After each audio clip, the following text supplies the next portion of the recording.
Come 2014, Arizona drivers have to get another thing to get busted for. If you think you can get away with texting while driving, well, think again. In January, our state is implementing a new strategy, slapping texters with a speeding ticket. Now, currently, there is no law in Arizona that strictly prohibits texting while driving, but DPS has found a way to compensate. Starting next year, the department is taking matters into their own hands, targeting drivers they see holding their cell phone.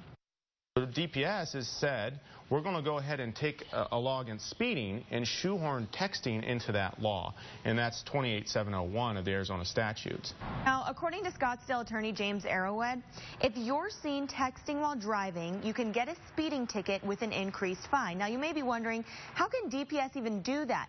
The basic speed law says you should be traveling at a speed that is safe for the conditions, and if you text, DPS can argue that even 1 mile per hour is too fast.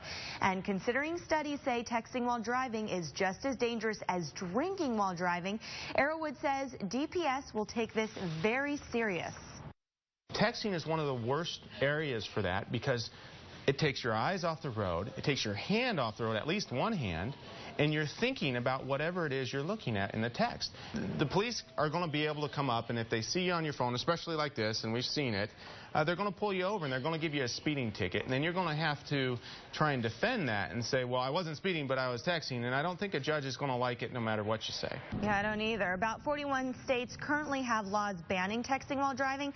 Apparently, this is step one, pushing Arizona to jump on that bandwagon. However, Arrowood says there are potential legal loopholes that might make this movement problematic. He says the whole idea is simply subjective. What if you say I was just looking at my map and I had to get there, or I was doing this, or I was doing that? Can the police look at your phone to check the time relative to when they looked at their watch and wrote you that ticket? And that's going to open a whole other set of challenges, legal challenges, and frankly, I think that may be one of the great legal arguments in the beginning to challenge a ticket on this basis. Yeah, well, Arrowood says the best bet is for Arizona just to adopt a state legislature law passing no texting while driving. He goes, that's the best idea, because this one, it's so vague. You know, are police even allowed to look at your cell phone? They're not, and that's the other thing is they can get probable cause to get your cell phone records, but they need probable cause. And right so then and there. Is it an imminent threat that you were texting while you're driving, and how much can they prove to get that from a judge, and what judge is going to approve PC to get your cell phone? But here's the deal. Here's what you need to know. Starting in January, obviously don't text and drive anyway because it's dangerous and it's really, really bad for distracted driving. But now if you do, and if you're caught, you will be slapped with a ticket larger than a speeding fine.